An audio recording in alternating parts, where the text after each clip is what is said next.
Bed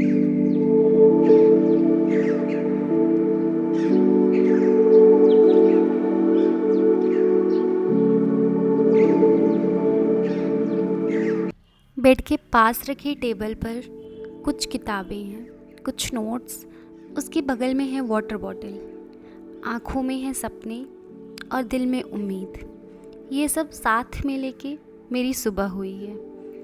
जो कुछ भी है मेरे पास उसके लिए मैं हमेशा ग्रेटफुल हूँ और अच्छी चीज़ों की उम्मीद हमेशा जारी है। सुबह सुबह मुझे प्यास लगी थी तो आज बॉटल में पानी थोड़ा सामने ही दिख गया तो पानी गर्म करने का मन नहीं हुआ और ठंडा ही पानी पी के सुबह की शुरुआत की जा रही है। सुबह उठते ही सबसे पहले बेड बनाने वाला काम करती हूँ, क्योंकि ये छोटा सा बेड सही करने के बाद लगता है कि आधी चीज़ें ज़िंदगी की सही हो गई हैं। मदर अर्थ का बहुत आभार है, बहुत ज़्यादा ग्रेटफुल फील करती हूँ। तो सुबह उठते ही सबसे पहले पैर छूती हूँ। बेड बना लिया एंड अभी बैठूँगी चेयर टेबल पे। एंड कल रात में पढ़ने के बाद इतना ज़्यादा थकान हो गई थी कि मोस्ट ऑफ द टाइम यही होता है कि अगर मैं लाइब्रेरी से आने के बाद रूम पे पढ़ती हूँ तो पेन खुली रख के ही सो जाती हूँ। तो अभी सारी पेन क्लोज करूँगी एंड जितनी भी नोट्स है टेबल को ये टेबल पर से हटाऊँगी, क्योंकि जो चीज़ें पढ़नी है सिर्फ वही टेबल पे रहेंगी। अभी मैंने अपना फंडा बिल्कुल चेंज कर रखा है और क्या क्या चेंज किया है वो आगे आने वाले ब्लॉग्स में पता चलता रहेगा। बैकलॉग बहुत ज़्यादा है मेरा हिस्ट्री का, तो आज बस उसे ही कंप्लीट करेंगे।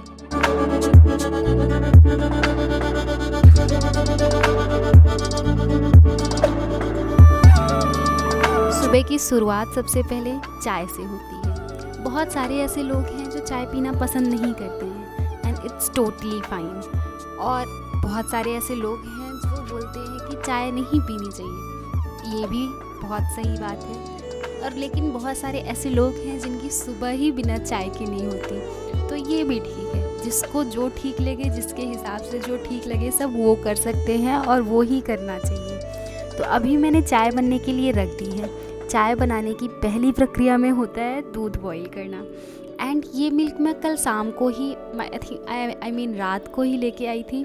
तो अभी इसको सबसे पहले बॉईल करेंगे, क्योंकि ये आधा लीटर होता है और मुझे चाय अपने लिए बनानी होती है। तो एक गिलास के लगभग मिल्क जो है मैं अलग से निकाल के रख देती हूँ बाद में यूज़ करने के लिए। एंड अब बनाते हैं चाय। अच्छी चाय बनाने के लिए मिल्क में चीनी और चाय पत्ती एंड अदरक के साथ साथ थोड़े ब्लैक पेपर एंड लौंग डालना ज़रूरी होता है। चाय थोड़ी ज़्यादा अच्छी बन जाती है। और मेरी चाय बन के तैयार हो गई है, तो मैं चाय निकालूंगी एंड सम खारी, और उसके बाद थोड़ी देर बैठ के मैं चाय इंजॉय करूँगी एंड देन फिर अपनी टेबल पे चलूँगी। और आज का सेशन, ये फिर सेशन नहीं, आज का जो मॉर्निंग सेशन है पूरा बैकलॉग पे डेडिकेटेड है कि बैकलॉग कंप्लीट करना है, तो उसको कंप्लीट करूँगी। क्लास में मॉडर्न इंडियन हिस्ट्री की क्लास चल रही है और उसी का बैकलॉग है, तो वही आज क्लियर किया जा रहा है। एंड क्लासेस अभी चल रही हैं सिविल एंड ट्राइबल अपराइजिंग, तो वो चीज़ कर रही हूँ। एंड आज आधी ट्राइबल्स कंप्लीट कर लिया है, अभी आधे ट्राइबल्स अपराइजिंग बाकी हैं। तो उसके पहले कुछ टाइम हो गया है और मैंने अपने बालों में ऑयलिंग करना था जैसा कि मैंने बोला था। तो अभी मैं अपनी बालों में लगाऊंगी ऑयल। वैसे तो मैं अभी जा रही हूँ नारियल का तेल लगाने, बट एक्चुअल में मैंने कभी ये लगाया नहीं है। और जब से मैं यहाँ शिफ्ट हुई तब से ज़्यादा बालों में ऑयलिंग होती नहीं है। वैसे घर पे रहते थे तो मम्मी हमेशा सरसों का तेल लगाती थी, वो भी ऑर्गेनिक जो घर पे होता था वो वाली। मतलब छोटी सी थी तब से आई थिंक मैं ऑर्गेनिक सरसों ऑयल ही लगा रही हूँ।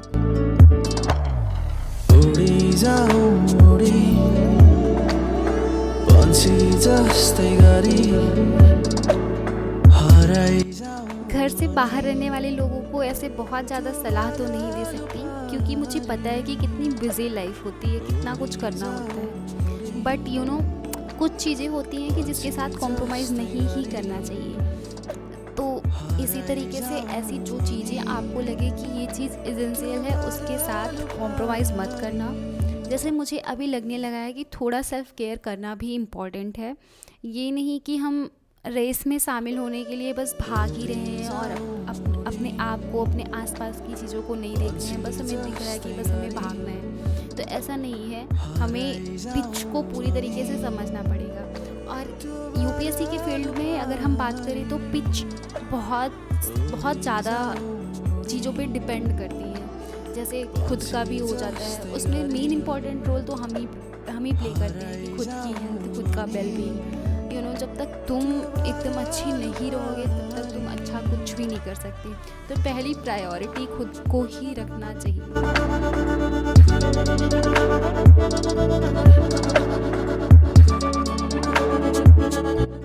ऑयल करने के बाद मैंने फेस वॉश किया, एंड फेस वॉश करने के बाद अब हम वापस से अपने इस स्लॉट को कंप्लीट करने में लग जाएंगे।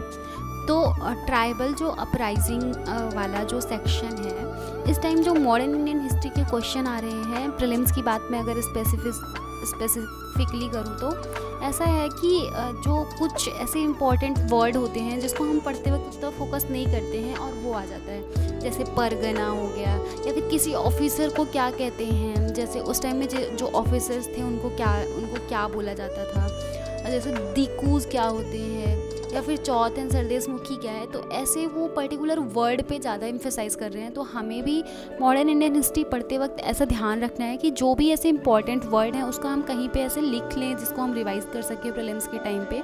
तो आई थिंक थोड़ा बेटर हो जाएगा, क्योंकि पिछले कुछ सालों से मैं देख रही हूँ कि ऐसा चीज़ है कि कुछ स्पेसिफिक वर्ड लेके उसका मतलब पूछ रहे हैं कि किसका क्या मतलब होता है। तो वो एक बार ज़रूर देख लेना।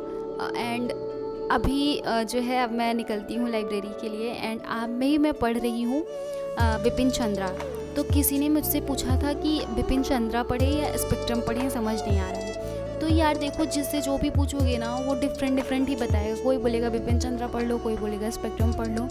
बट अगर मेरी जहाँ तक मानो तो स्पेक्ट्रम जो होता है वो समरी फॉर्मेट में है, रेफरेंस बुक है बेसिकली। एंड जो बिपिन चंद्रा है वो मोर एलेबोरेटिव है, एक स्टोरी आपको समझ में आती है, बिहाइंड क्या सीन चल रहा था वो स्टोरी बिल्ड होती है। तो स्पेक्ट्रम के साथ स्पेक्ट्रम पढ़ो, but I think Bipin Chandra भी पढ़ लेना चाहिए। मैंने दोनों पढ़े हैं तो मैं बोलूँगी कि बिपिन चंद्रा भी पढ़ लेना। एंड फिर मैंने बिपिन चंद्रा पढ़ने के बाद मेरे को थोड़ा सा भूख लग रही थी और मैंने सोचा कि अभी मैं खाने पीने का भी ध्यान रखूँगी।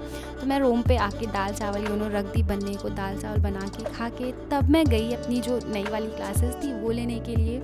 एंड अपनी हेल्थ सबसे ज़्यादा ज़रूरी है, क्योंकि अपनी हेल्थ सही रहेगी तभी हम कुछ कर सकते हैं।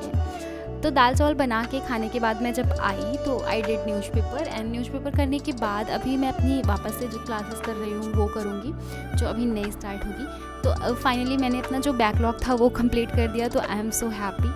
तो अभी वो जो सिविल ट्राइबल अपराइजिंग वाला टॉपिक था वही कंटिन्यू रहेगा। एंड ट्राइबल अपराइजिंग में दो ट्राइबल्स मूवमेंट बहुत इंपॉर्टेंट है। वन इज़ संथाल इसलिए इम्पॉर्टेंट है कि हमारी जो करंट प्रेसिडेंट है वो संथाल ट्राइब से हैं। And second is Munda rebellion, तो वो भी बहुत इंपॉर्टेंट है। तो अच्छे से ट्राइबल वाले जो भी चीज़ें हम पढ़ लेना, क्योंकि ये प्रीलिम्स एंड मेंस दोनों के पर्सपेक्टिव से इम्पॉर्टेंट है। और जैसा कि मैंने कहा, जो वर्ड हैं उसके अलग से कुछ अपने नोट्स बना लो, कहीं स्टिकी नोट्स में लिख लो, तो वो ज़रूर कर लेना। और उसके बाद फिर ये क्लासेस ख़त्म होने के बाद वही कि आंसर राइटिंग करो, रिवीजन करो, और वही मैंने भी किया।